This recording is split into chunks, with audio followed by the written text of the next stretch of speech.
Europe is facing an unprecedented refugee crisis. It's going to have a big effect too on the referendum campaign in Britain. But why is Europe not managing to get its act together? I'm talking to Peter Sutherland, who's the Special Representative of the UN Secretary General for Migration and Development.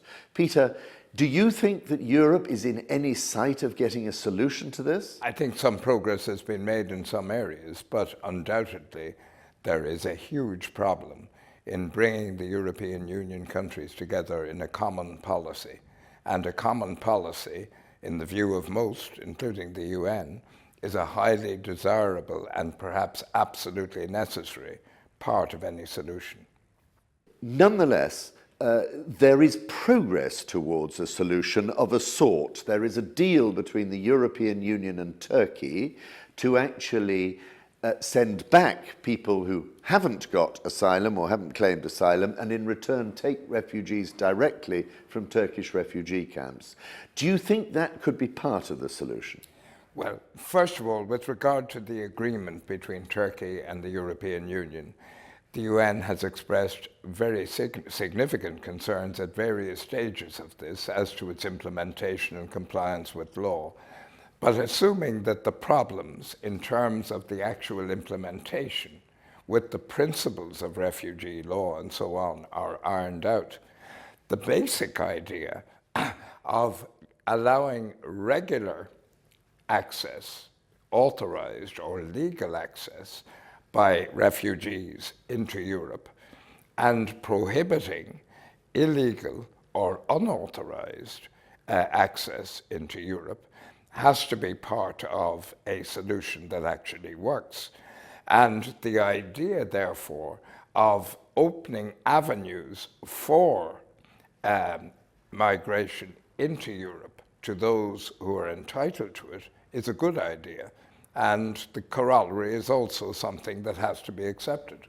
But isn't there a danger that just as you slow down the migration flow across the Adriatic between Turkey and Greece, it's going to start again across the Mediterranean on that much more dangerous route between Libya and Italy?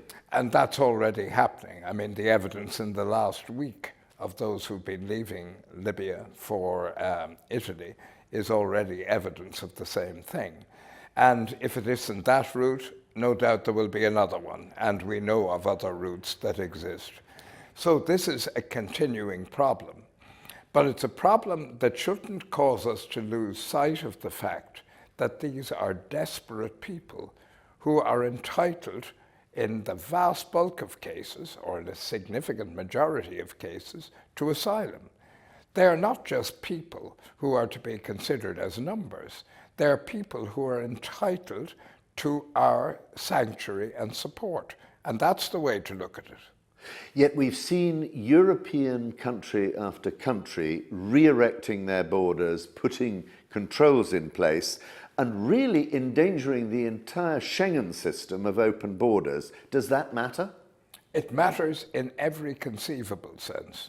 It matters because it may be, and probably will be in most cases, illegal. Secondly, it matters because it inhibits the right of people to move who are entitled to move and who should be entitled to asylum, and therefore is anti-humanitarian.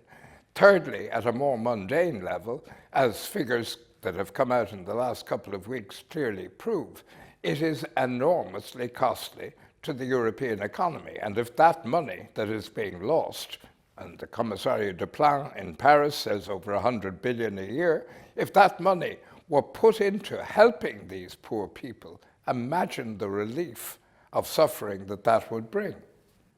My final question is this. The United Kingdom is not part of the Schengen Agreement and does not seem to be playing any significant role in trying to find a European solution. Is that good enough? I think it's very unfortunate. I think that the United Kingdom has so much to offer, both in terms of its knowledge of the area in question, its role, its prominence in the world, its role in the Security Council, its membership of the European Union. I would love to see Britain playing a leadership role. The fact that it is or is not a member of the Justice and Home Affairs volley of the treaties is not the issue. This is a humanitarian issue. And finally, I would say that Britain, in having the Syria 4 conference here and financially contributing, is making a contribution. There are other areas where one might say it could do more, for an example, in sharing refugees, but it is making contributions in some ways itself in a significant way. Thank you very much. Thank you.